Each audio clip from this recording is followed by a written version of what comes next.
আসসালামু আলাইকুম দর্শক, স্বাগত জানাচ্ছি বিডি সাদিয়া কুকিং স্টুডিওতে। ফল বা ফলের শরবত দুটোই আমাদের স্বাস্থ্যের পক্ষে খুবই উপকারী। অনেক বাচ্চারাই দেখা যায় ফল খেতে চায় না, তখন আপনারা তাদেরকে ফলের জুস করে খুব সহজেই খাওয়াতে পারেন। এতে করে তারা ফলটাও খাওয়া হচ্ছে, আবার জুসের স্বাদটাও তারা পেয়ে যাচ্ছে। হ্যাঁ ভিউয়ার্স, আজকে আমি আপনাদের জন্য নিয়ে এসেছি দুটি ভিন্ন স্বাদের ফলের জুস, যা ঘরে থাকা কিছু উপকরণ দিয়েই এবং খুব সহজেই তৈরি করা যায়। তাহলে চলুন দেখে নেই। প্রথমেই আমি তৈরি করে দেখাবো পাকা আমের জুস। তার জন্য হাফ কাপ পাকা আম আমি ব্লেন্ডারের জাগে দিয়ে দিচ্ছি। এবার দিয়ে দেব 1 গ্লাস পানি, কারণ এখানে আমি 1 গ্লাস পরিমাণেই সবগুলো উপকরণ দেব। দিয়ে দেব হাফ টেবিল চামচ চিনি। চিনিটা আপনারা আপনাদের আমের মিষ্টির উপর নির্ভর করে দেবেন। দিয়ে দেব হাফ টেবিল চামচ লেবুর রস। লেবুর রসটা জুসের মধ্যে একটু ভিন্ন টেস্ট তৈরি করবে। এবার আমি এটাকে খুব ভালো করে ব্লেন্ড করে নেব, যেন আমের কোনো দানা থেকে না যায়, কারণ আমের টুকরো থেকে গেলে খেতে একদমই ভালো লাগবে না। জুস তো মিহি হলেই ভালো লাগে খেতে। আমার জুসটা ব্লেন্ড করা হয়ে গেছে।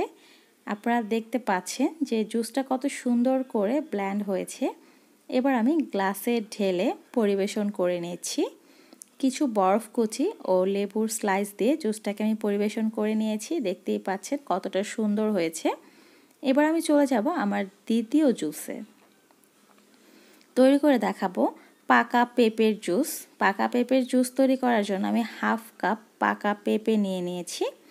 এবার আমি দিয়ে দেব হাফ টেবিল চামচ লেবুর রস। লেবুটা আপনারা চাইলে এই জুসে আর একটু বাড়িয়ে দিতে পারেন আপনাদের স্বাদ অনুসারে।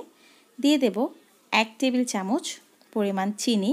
চিনিটাও পেঁপের মিষ্টির উপর নির্ভর করে দেবেন। আমার পেঁপেটা অত একটা মিষ্টি না, তাই আমি 1 টেবিল চামচ চিনি দিচ্ছি। এবার দিয়ে দেব 1 গ্লাস পরিমাণে পানি। অবশ্যই ঠান্ডা পানি দিচ্ছি আমি। আপনারা চাইলে কিছু বরফ কুচিও সাথে দিয়ে দিতে পারেন, এতে করে আরও বেশি ঠান্ডা হবে এবং খেতে ভালো লাগবে। এবার আমি জুসটাকে ব্লেন্ড করে নেব। পেঁপেটা খুব ভালো করে ব্লেন্ড করে নিতে হবে, যেন পেঁপের কোনো টুকরা থেকে না যায়। আমার বেবি তো খুবই পছন্দ করে, আপনারা দেখতেই পাচ্ছেন সে কীরকম অস্থির হয়ে রয়েছে, কখন জুস হবে, সে কখন জুসটা খাবে। হয়ে গেছে আমার পেঁপের জুসটা ব্লেন্ড করা। এবার আমি এটাকে নামিয়ে পরিবেশন করব। আমি ঠিক পরিবেশন করছি না, করছে আমার বেবি লেবুর স্লাইস আর কিছু বরফ কুচি দিয়ে। দেখুন কত সুন্দর হয়েছে। তৈরি হয়ে গেছে আমার দুটি ভিন্ন স্বাদের মজাদার এবং সহজেই তৈরি করা যায় এমন দুটি ফলের শরবত। খুবই সুন্দর হয়েছে আর খেতেও হয়েছে খুবই মজাদার। আপনারা এটা ইফতারে বা গরমের সময় বা যে কোনো সময় ফলের জুসটা তৈরি করে খেতে পারেন।